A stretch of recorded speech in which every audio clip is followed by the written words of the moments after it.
Alright, hey everybody. I wanted to make this video here featuring this specific Sony Trinitron tube that I had. This one in particular is a Trinitron KV-13TR24. It's a 13-inch TV that was made in 1990. Now this one in particular is actually not mine. This is a friend's TV. He ended up giving it to me because it has some weird issues that he wanted to get figured out. Primarily was the audio was the biggest issue. So, it sounds fine right now, but whenever you have any sort of notes that have like, I don't know, some sort of higher amplitude that applies to it, the sound starts to get a little weird. And I apologize for the camera as well. I'm trying to get it to show a good picture, but it's not really wanting to do that. But anyways, I haven't really been able to figure out that problem. I don't know if it's down to just needing new capacitors or if it's like the actual audio amp itself that's on this board. It really stumped me. I'm not really 100% sure, so I couldn't really find a fix for it. However, if it's just playing any normal sounds, it's actually pretty good. But anyways, this one also needed just a tiny bit of calibration. Because this one is on the older side, it actually uses potentiometers instead of a service menu to adjust. And unfortunately, some of the potentiometers can't really access very easily without the board being removed from the actual shell and then manually adjusting it that way. But luckily, most of the potentiometers that I needed to adjust were all in a good enough spot to be able to get the picture to line up as good as it could be. Also, one other neat thing, so I got a remote for this as well, just because it's weird. This remote's old enough to not really have a menu on the screen, so it had dedicated buttons for picture or contrast, as well as buttons up here. Let me see if I can get that in a better light. But yeah, these two buttons underneath the power button, as well as these ones right here, would adjust your hue, your brightness, as well as a couple other things. And unfortunately, the brightness on this thing was a little too high, and there was no other way to adjust it, not even with another Sony remote. So I had to buy this remote for it. So it's an OEM one, it's an RM781 remote, goes with this TV. Works pretty good. So, this TV's all as set up as I can get it. Let me see if I can get a good picture here. So, right now what's playing is Alien Soldier.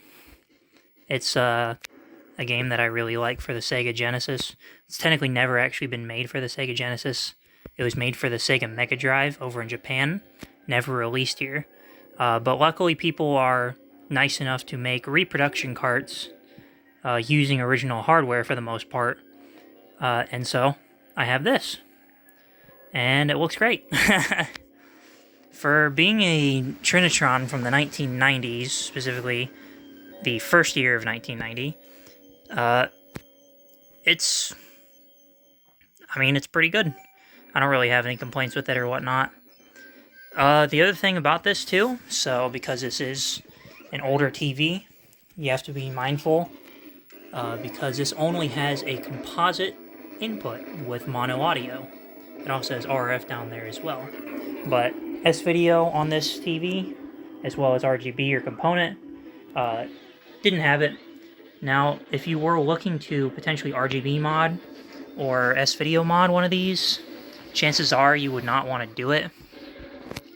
These TVs can't be RGB modded. They have, I believe, digital RGB going through them, so you can't actually get a good signal unless you have like an analog conversion of some sort. An S-Video mod, from what I read, unfortunately gets rid of the composite signal, so you can't really do that either. However, composite looks great on this anyways, as you can see.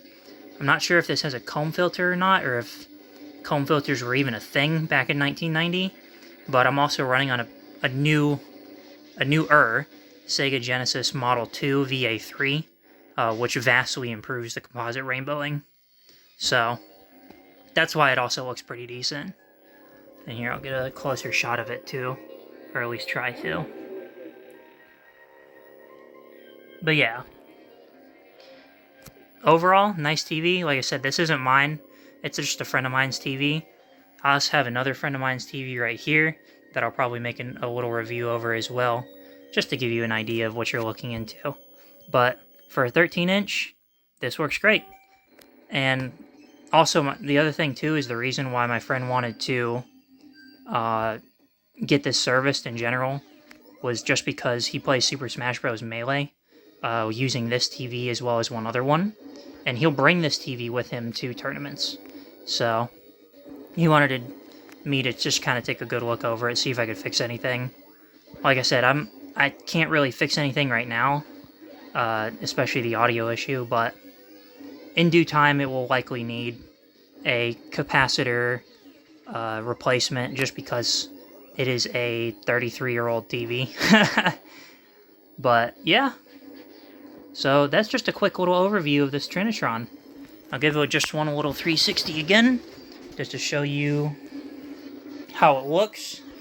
So, I believe there's another model called the KV-13TR24, which looks identical to the TR24, but the difference, I'm not really sure if there's any difference, but this is black instead of white for being an outer shell. But yeah. So, nice little Sony logo on the back. Anyways, I hope you enjoyed seeing this video, and if you have one of these TR24s, do comment down below.